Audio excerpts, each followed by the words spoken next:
నమస్కారం, city news తెలుగుకి స్వాగతం. ఈనాటి ముఖ్యాంశాలు.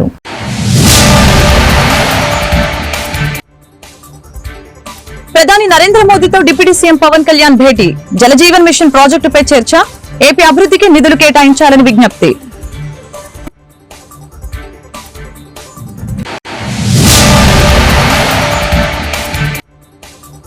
కేసుల గురించి భయపడే ప్రసక్తే లేదు. సంబంధం లేని వ్యక్తుల మనోభావాలు ఎలా దెబ్బతిన్నాయో సమాధానం చెప్పాలి. వీడియో విడుదల చేసిన రామ్ గోపాల్ వర్మ. ప్రధాని నరేంద్ర మోదీతో డిప్యూటీ సీఎం పవన్ కళ్యాణ్ భేటీ అయ్యారు. పార్లమెంటు భవనంలోని ప్రధానమంత్రి కార్యాలయంలో ఆయనతో సమావేశమయ్యారు. జలజీవన్ మిషన్ అమల్లో రాష్ట్రానికి రావాల్సిన నిధులు, ఆ పథకం కాల పరిమితిని పొడిగించాల్సిన అంశాలపై మోదీతో చర్చించారు. అంతకుముందు కేంద్ర మంత్రి భూపేందర్ యాదవ్ ని పవన్ కళ్యాణ్ కలిశారు. ఉప ముఖ్యమంత్రిగా బాధ్యతలు చేపట్టిన తర్వాత ఢిల్లీలో ప్రధాని ఇంతమంది కేంద్ర మంత్రులతో ఆయన భేటీ కావడం ఇదే తొలిసారి. మరొక వైపు పవన్ ను బీజేపీ ఏపీ అధ్యక్షురాలు పురంధేశ్వరి, ఎంపీలు లావు శ్రీకృష్ణదేవరాయలు, మాగుంట శ్రీనివాసులు రెడ్డి కలిశారు. దాని ప్రకారం నేను అటవీ శాఖ మంత్రి బాధ్యతగా తీసుకున్న తర్వాత నేపాల్లో ఉండిపోయింది, మనం చేసాం. అది ప్రాసెస్ లో కొన్ని ఈ ఇష్యూస్ అవి సార్ట్అవుట్ చేస్తాం. అలాంటిది మన పక్క రాష్ట్రాల్లో దొరికినప్పుడు నేను అడిగింది ఏంటంటే, అలాంటి ట్రీటీస్ ఏమి లేవా మనకి అన్నాను. లేదు, మీరు ప్రయత్నం చేస్తున్నాం అంటే. అంతకుముందు 23లో ఒక నోడల్ ఏజెన్సీ పెట్టాలని ఒక ప్రయత్నం జరిగింది, ఉంది. అప్పటి గవర్నమెంట్ దాన్ని ముందుకు తీసుకెళ్ళలేదు. సో నేను తిరిగి దాన్ని రివైవ్ చేసి భూపేంద్ర యాదవ్ గారి దృష్టికి తీసుకొస్తే ఆయన ఈ రోజున అపాయింట్మెంట్ ఇచ్చారు. ఇది మేము అడిగింది, ఒక నోడల్ ఏజెన్సీ ఉంది, దానికి ఎక్కడైతే ఎర్రచందనం దొరుకుద్దో, ఏ రాజ్యాలు, ఆంధ్రప్రదేశ్ సోర్స్ అది ఎర్రచందనం, ఇక్కడ దొరికిన ఎర్రచందనం, లేదంటే ఉదాహరణకి కర్ణాటకలో మనకి శ్రీగంధం చెట్లు దొరికినా కానీ ఎక్కడైతే ఆ పక్క రాజ్యాల్లో, పక్క రాష్ట్రాల్లో పట్టుబడతాయో ఆ పట్టుబడిన చోట తిరిగి వాళ్ళకి చేరవేసేలాగా, లేదంటే అమ్మేస్తే వచ్చిన రెవెన్యూని ఒక 60-40 నిష్పత్తులు, అంటే సోర్స్ ఉదాహరణ ఎర్రచంద్రం మందు అయితే మనకి 60% వచ్చేలాగా, ఆ పట్టుబడ్డ రాష్ట్రంలో 40% వచ్చేలాగా.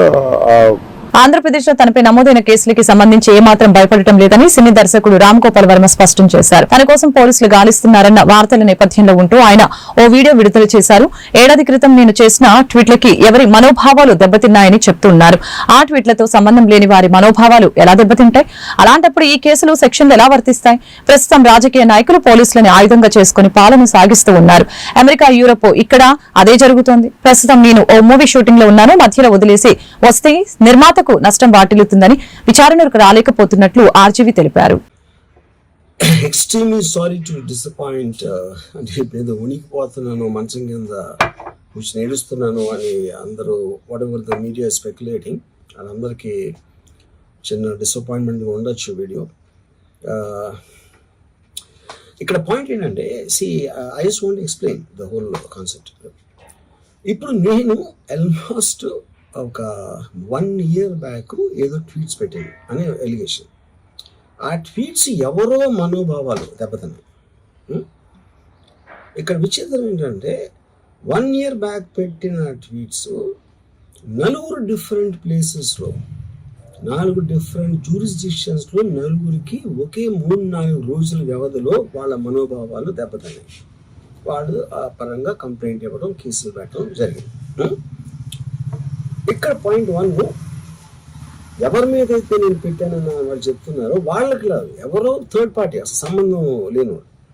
సో ఆ కాంటెక్స్ట్లో అసలు ఈ కేసు ఎలాగా, ఈ సెక్షన్స్ ఎలా వర్తిస్తాయి అనేది అప్పుడు ఆబ్వియస్గా నాకు వచ్చే అనుమానం, కానీ నాకు కానీ నా మనుషులు కానీ, ఇది ఒక పర్సిక్యూషన్ చేయటానికి ఒక పద్ధతి ప్రకారం ఉన్న ఎలోబుల్ లాస్ని వాడుతున్నారా, లేకపోతే ఇప్పుడు వరల్డ్ ఓవర్ ఒక ఫినామినా ఏం జరుగుతుందంటే, పొలిటికల్ పార్టీస్ వాళ్ళు they are weaponizing the systems of the police. అది అమెరికాలో జరుగుతుంది, యూరోప్లో జరుగుతుంది, ఇక్కడ కూడా జరుగుతుంది. అప్పుడు నేను ఏ ఒక్క వ్యక్తిని, ఒక పోలీస్ ఆఫీసర్ని కానీ, ఒక పొలిటికల్ పర్సన్ కానీ నేను బ్లేమ్ చేయట్లా. I think it happens in certain ఒక ఏమంటారు దాన్ని, ఒక వే. అది అందరూ కూడా ఎంతో కొంత అది చేయటానికి టెంప్టేషన్ ఉండొచ్చు. But eventually there is the law of the land which will take the final call. So అది that I completely agree, believe in that and I abide by that as a citizen.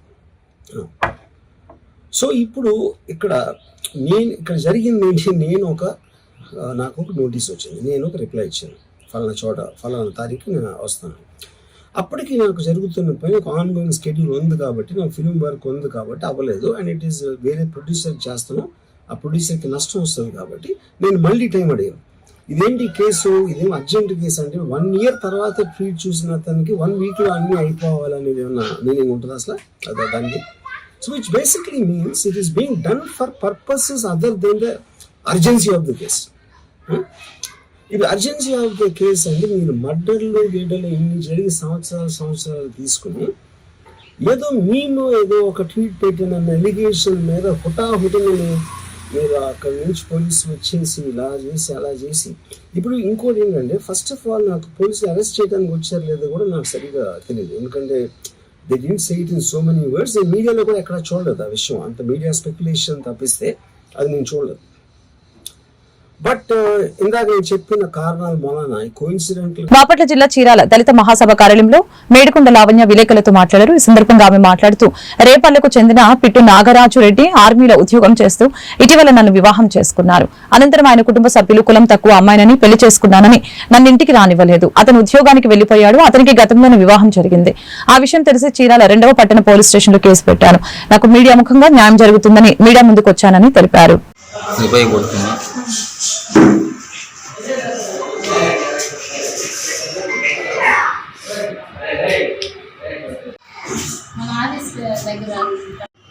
నేను 10 సంవత్సరాల నుంచి నా మొదటి భర్త నుంచి వేరుగా ఉంటున్నాను. ఆ క్రమంలో పిట్టు నాగరాజు అనే అతను ఆర్మీలో భోపాల్లో జవాన్గా పనిచేస్తున్నాడు. అతను నాకు ఆ క్రమంలో పరిచయం అయ్యి నేను మ్యారేజ్ చేసుకుంటానని నన్ను నమ్మించి 3 years నుంచి మా ఇద్దరు పరిచయం ఏర్పడింది. డైవర్స్ అభినయం చేసుకుందామన్నాము. సరే ఇద్దరం సహజీవనం చేద్దామని చెప్పి ఈ 3 years ఉన్నాడు. ఆ డైవర్స్ అయినాక లాస్ట్ మంత్ మ్యారేజ్ చేసుకున్నాడు. మ్యారేజ్ చేసుకున్న తర్వాత ఒక 4 రోజులు నాతో మంచిగానే ఉంటూ వాళ్ళ ఇంటికి వెళ్ళి కులం తక్కువ అని వాళ్ళ రిలేటివ్స్ చెప్పిన క్రమంలో ఇంకొక అమ్మాయి మైనర్ బాలికను చేసుకున్నట్లు ఫోటోలు సృష్టించి నాకు భాష ద్వారా నాకు ఫోటోలు సెండ్ చేశాడు. దాని నిమిత్తం నేను ఎంక్వైరీ వాళ్ళ ఊరేళ్ళు ఎంక్వైరీ చేసినప్పుడు వాళ్ళ కుటుంబ సభ్యులంతా నన్ను నిశ్చయంగా మాట్లాడి వాళ్ళ ముగ్గురు, వాళ్ళ అక్క, వాళ్ళ నాన్న, వాళ్ళ అమ్మ, వీళ్ళ ముగ్గురు నన్ను అసభ్యంగా మాట్లాడి నన్ను కొట్టడం జరిగింది. అదే క్రమంలో అబ్బాయికి చెప్దామని ఫోన్ చేస్తే ఇవన్నీ సర్దుకొని పోతాయి అని నాకు చెప్పాడు. చెప్పినాక ఇంకా ఇంటికి వస్తానన్నాడు. 2వ రోజు నా దగ్గర రాలేదు. రాకపోగా ఫోన్ స్విచ్ ఆఫ్ వేసుకున్నాడు. ఫోన్ స్విచ్ ఆఫ్ వేసుకున్నాడని నేను ఇంటికి వచ్చి కంప్లైంట్ ఇద్దామని నేను పట్టుకొస్తామమ్మా నాకు ఏదేదో ఒక 4 రోజులు పోలీసు వాళ్ళు చెప్పారు. అతను పట్టుకు రాలేదు. నాకు న్యాయం కల్పించలేదని చెప్పని మా అమ్మ, నేను మందు తాగినాక నేను హాస్పిటల్లో ఉన్నప్పుడు మా అమ్మ స్టేట్మెంట్ ఇచ్చిందంటే ఆమెకు తెలిసితే నేను స్టేట్మెంట్ తీసుకున్నారు. ఆ స్టేట్మెంట్ తీసుకోలేదు. నేను స్టేషన్ చుట్టూ తిరిగి నేను అలసిపోయి ఇంకా నేను ఎస్పీ దగ్గరికి వెళ్ళాను. గ్రీవెన్స్లో అడిషనల్ ఎస్పీ దగ్గరికి వెళ్ళినప్పుడు ఆయన న్యాయం కల్పించమని ఎస్పీ గారు సిఐతో మాట్లాడారు. సిఐతో మాట్లాడినా ఈ రోజు వరకు నన్ను స్పందించలేదు. నాకు ఏ కాల్ రాలేదు.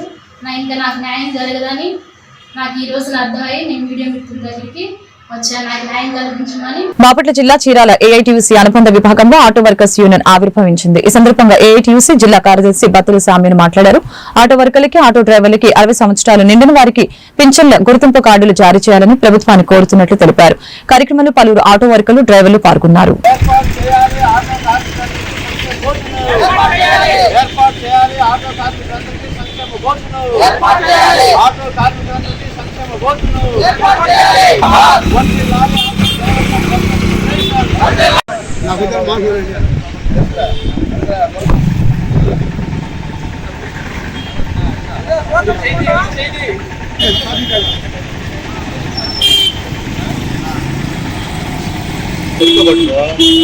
చీరాల నియోజకవర్గంలో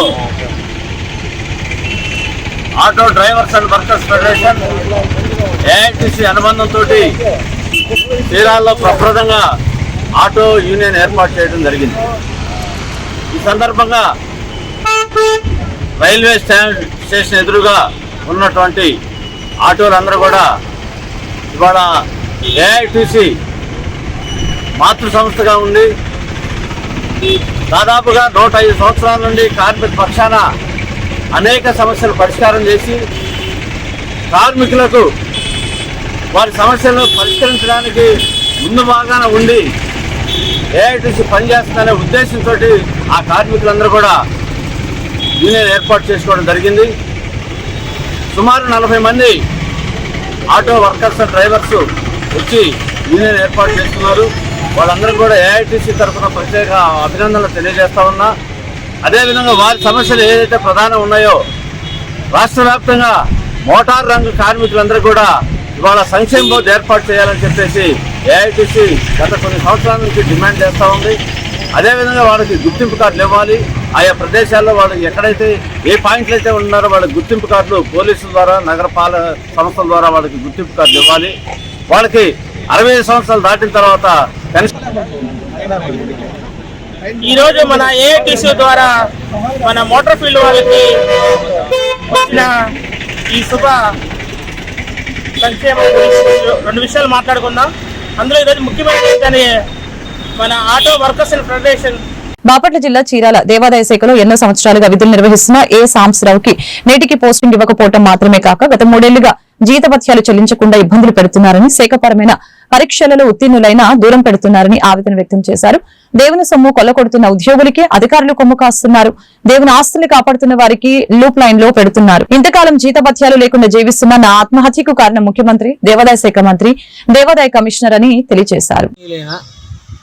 ఆంధ్రప్రదేశ్ ముఖ్యమంత్రి వర్యులు శ్రీ నారా చంద్రబాబు నాయుడు గారికి నమస్సుమాంజులు మరియు గౌరవనీయులైన దేవాదాయ శాఖ మంత్రి గారికి నమస్సుమాంజులు మరియు గౌరవనీయులైన దేవాదాయ శాఖ కమిషనర్ గారికి నమస్సుమాంజులు తెలుపుకుంటున్న కారంచేడు దేవాదాయ శాఖ, కారంచేడు గ్రూప్ దేవస్థానములు జూనియర్ అసిస్టెంట్ ఏ సాంబశివరావు విన్నవించుకున్న విన్నపములు.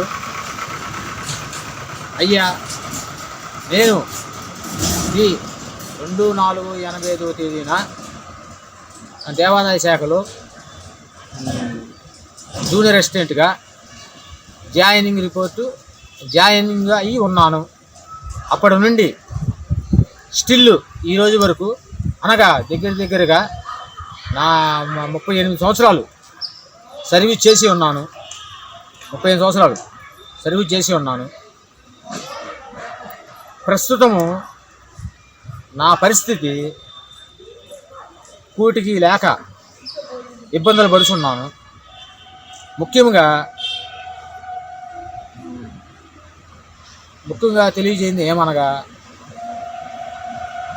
2023 7వ నెలలో నేను account test for subordinate officers part 1 active rules పరీక్షలు పాస్ అయి ఉన్నాను. మరియు కోట్ల రూపాయలు కుంభకోణాలు చేశారు. చీరాల ఈవో ఒక ఆయన కోట్ల రూపాయలు కుంభకోణం చేశాడు.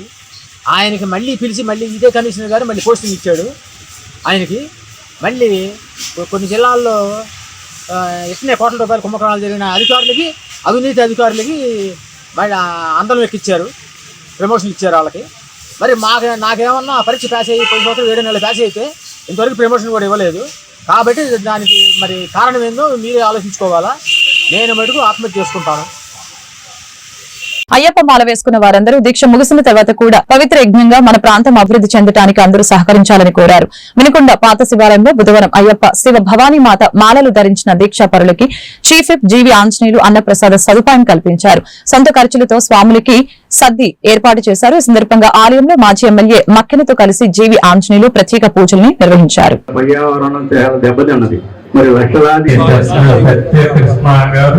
మరి మనోడు ततो धर्मानि धारयन्नो विष्णोः कर्मास्तिस्यकात् विष्णोः कृतस्य श्री विघ्नेश्वर स्वामिनः हरिधान्याभिवृद्धिरस्तु పూర్తిగా సమర్పించినటువంటి దాసు భగవాన్ సంతోషం కాబట్టి సుఖీ భవ అన్న 22 సంవత్సరాల నుండి కూడా అతని ఇంటి తొమ్మినాలన్నారు. రాజకీయాలకి అంత ఇష్టం, ప్రజలు అంత అన్నం పెట్టి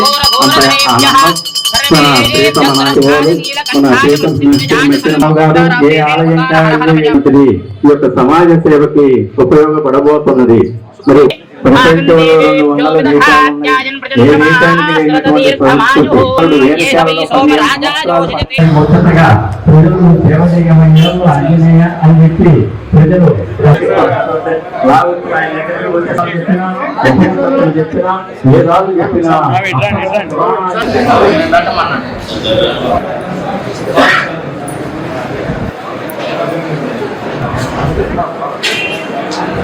నా తరఫున ఈరోజు ఏర్పాటు చేయడం జరిగింది.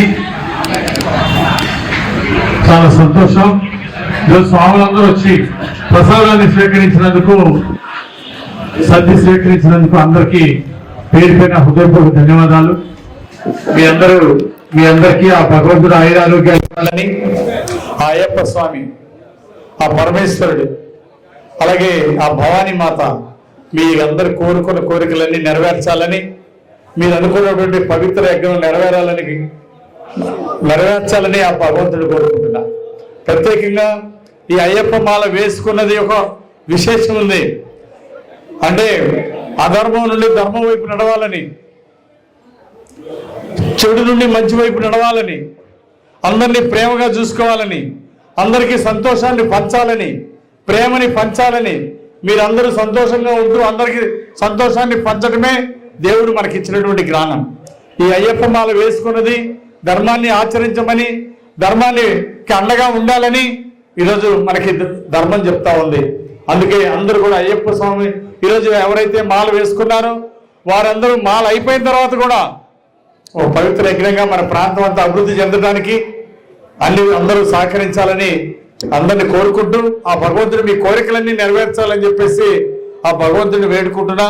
ఈరోజు నాతో పాటు కార్యక్రమంలో పాల్గొన్నటువంటి మాజీ శాసనసభ్యులు మక్కన గారికి, అలాగే పివి సురేష్ గారికి, అలాగే సుబ్రహ్మణ్యం గారు ఆలయ కమిటీ చైర్మన్ గారికి, అట్లాగే వార్త ముగించే ముందు ముఖ్యాంశాలు మరొకసారి.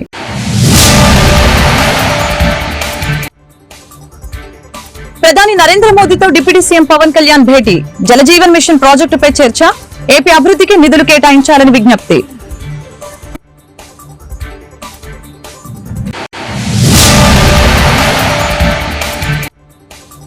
కేసుల గురించి భయపడే ప్రసక్తే లేదు. సంబంధం లేని వ్యక్తుల మనోభావాలు ఎలా దెబ్బతిన్నాయో సమాధానం చెప్పాలి. వీడియో విడుదల చేసిన రామ్ గోపాల్ వర్మ. ఈ వార్తలు ఇంతటితో సమాప్తం. మరొక బ్రిటన్ మళ్ళీ కలుద్దాం. నమస్కారం.